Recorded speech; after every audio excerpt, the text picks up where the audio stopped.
Hello mga inay! So nami karon diri sa City Gate, mamalit mi og mga school supplies ni X yung Excel kay hapit na ang ilahang klase. Ngita lang na ako ang copy sa ilahang what to bring sa school kay para natay guide sa pagpamalit. Una na akong gipapili sa ilaha katong ilang carry-on envelope kung asa nila ipanuld ang ilang mga things sa school. So si Excel, nakapili na siya og iyang gipakita sa iyang daddy. Samantalang kani si X, ginabasa sa niya kung unsa ang nakasulat sa iyang pilion. Karon nangita na sila og cart, isa-isa kay para dito ibutang ang ilahang mga things na paliton. So for the construction paper, mga bond paper, ingon ana, so ako na ang namili kay para makakatata og dili kaayo mahal. After na ako makakuha sa ka-supply, mutan ano po sa akong kopya kay para wala dyan makaligtaan.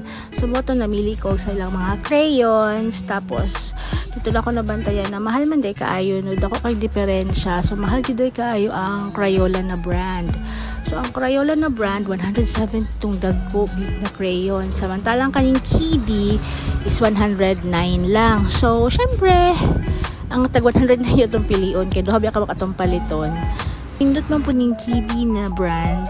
Umani ang gigamit ni Exie before katong pre-kinder pa siya.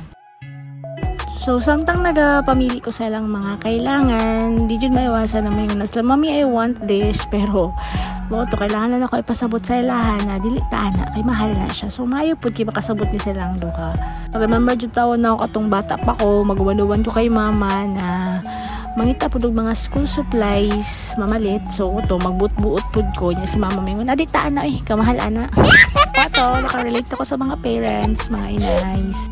And for this poster paint, so wala mi nakapalit diri og poster paint. Kay gusto na ko atong set na siya kay mas mahal man siya kung isa-isa and mawala siya kay wala siya butanganan. Tanawa sa scissor, diba? Ang gusto na exis ka ng pink.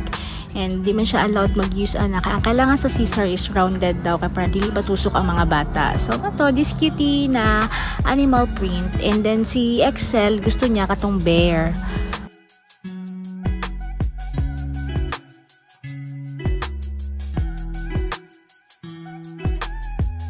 So kaning construction paper na ako napilian ka ganina, gibutan na ako sa cart nila, tapos na ako nakita na mas barato pa, so makala siguro ko mga 3 pesos ana. So moto for the change ang first one. Eh syempre di ba mas mapili taw katong mas barato para mas makatipid pud ta. And this time na nami dire para mamili mig writing notebook. And mo niya akong gusto kay dagko siya ba o ganang sulatanan, pero mamili gid ang duha, gusto gyud lag character. So mo to gipagbigyan na lang po na ako. Nagpalit ko isa ka character na notebook, and then namili po katong notebook na ilahat yung gamitan sa school.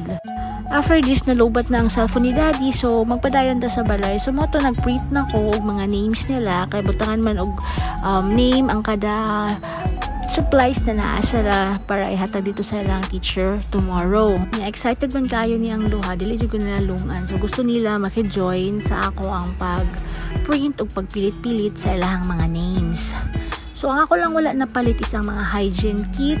Wala na ako lang palit sa City Gate. So mo to nagpalit ko dito sa CCC. So mo to. So muna ni guys, maninitanan si ate lang ang walay hygiene kit guys sa next week pa man ang iyang klase. Og narang ako estudyante for tomorrow, and syempre ang mommy.